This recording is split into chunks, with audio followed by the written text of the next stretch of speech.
pemirsa, bertemu lagi dengan saya Endang Syurina dalam program acara Kabar Fotografi. Dalam episode kali ini kita akan membicarakan tentang teknik dari foto itu sendiri. Nah, seperti yang kita tahu, teknik fotografi itu banyak sekali ya. Apa aja coba? Kita sekarang coba untuk mengupas satu persatu. Episode kali ini kita mengupas tentang teknik long exposure ya. Oke, teman-teman, sebelumnya nih saya mengingatkan dulu. Apabila teman-teman baru saja menemukan channel ini, terus jangan lupa di-subscribe untuk YouTube-nya ya. Jangan lupa YouTube Banjar TV. Dan teman-teman, apabila teman-teman memerlukan narasumber, trainer untuk pelatihan atau workshop tentang fotografi, bisa hubungin saya melalui WhatsApp saya ataupun melalui IG saya. Jangan lupa ya dihubungin ya. Jangan bingung kalau mencari narasumber. Saya siap membantu Anda untuk sharing tentang masalah fotografi. Seperti yang tadi saya ajukan, teman-teman, hari ini kita membahas tentang long exposure. Saya yakin nih teman-teman yang udah jadi fotografer ya, pasti sudah tahu apa itu teknik long exposure. Jadi teknik long exposure itu salah satu teknik fotografi yang serbaguna. Artinya serbaguna itu yang memungkinkan kita untuk menciptakan efek dramatis sebuah foto itu. Jadi dia terlihat dramatis, terlihat estetik gitu ya. Sebagai seorang fotografer, kita jangan sampai foto kita begitu-begitu saja.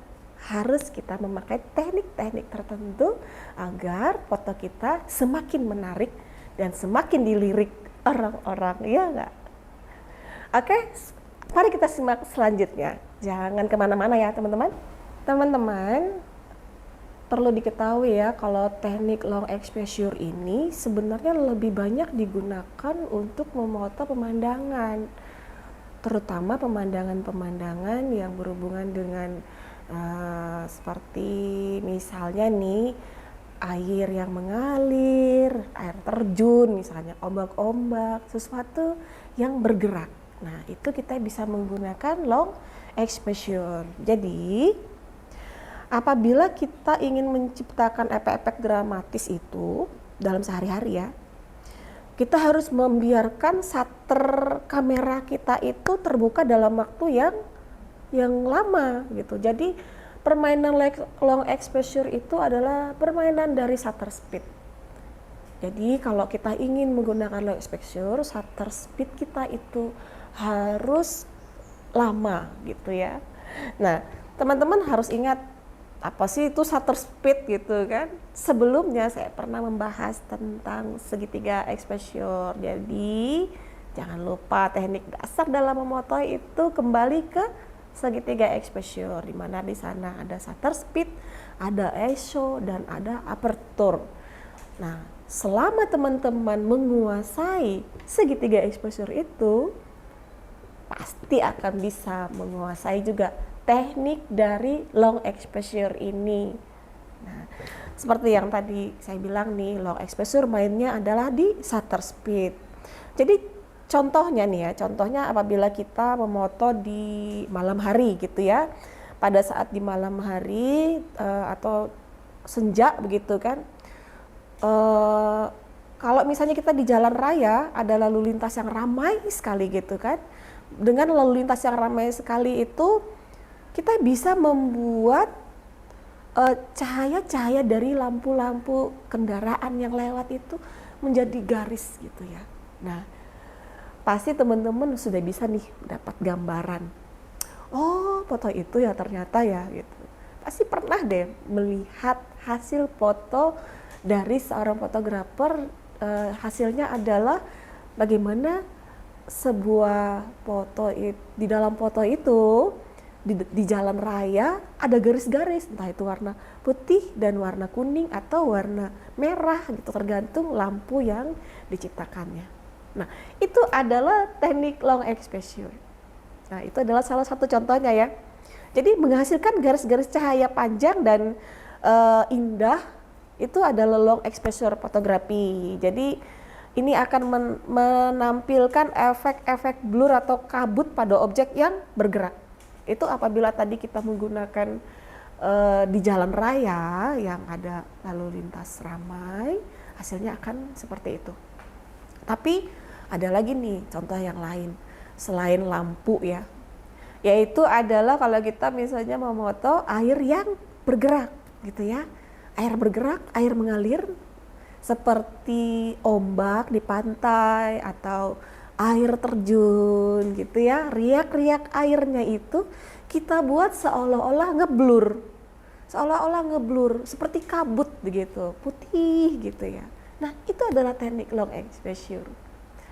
Pasti teman-teman penasaran ya, bagaimana caranya supaya mendapatkan foto seperti itu. Nah, jangan kemana-mana, kita lanjut lagi kemudian.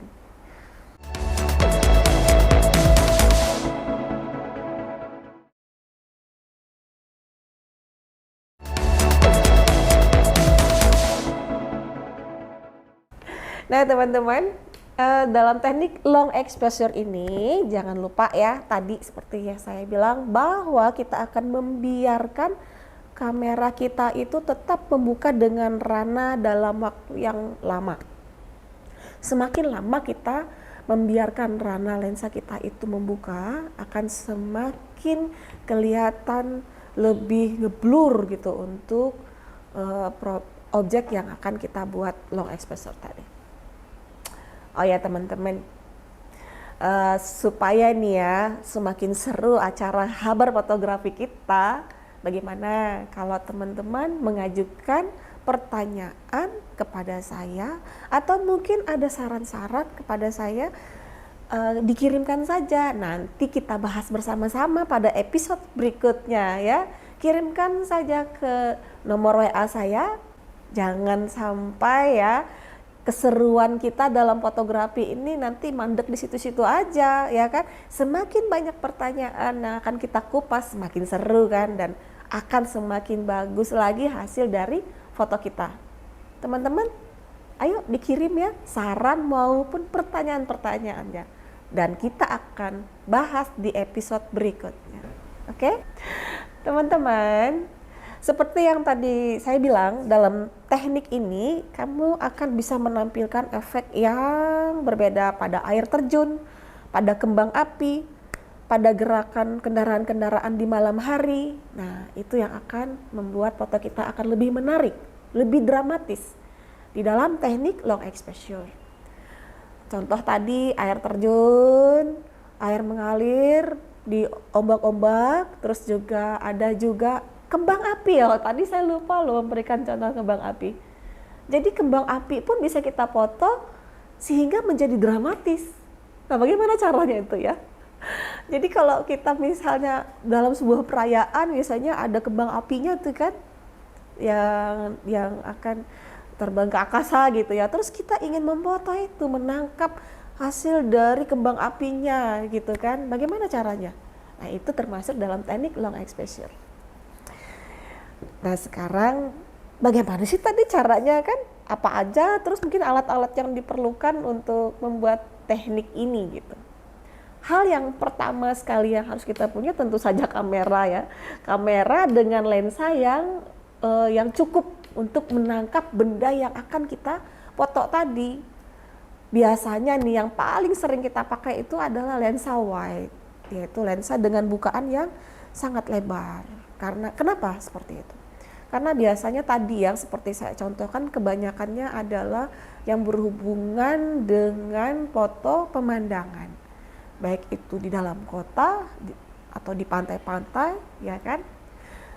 Semakin lebar lensa kita, semakin banyak yang akan kita tangkap. Contoh tadi yang seperti tadi saya bilang, contohnya adalah kembang api. Kalau kembang api itu kan dia kalau udah meletus gitu ya, dia akan membuka gitu kan. Nah, kalau kita menggunakan lensa yang lebar, yang tidak lebar, nanti kita fotonya akan putus gitu kan. Kembang apinya itu akan putus, tidak bagus gitu. Tapi kalau kita menggunakan lensa wide yang lebar, pasti fotonya akan full gitu kan. Semakin banyak kembang api yang terlihat, semakin indah.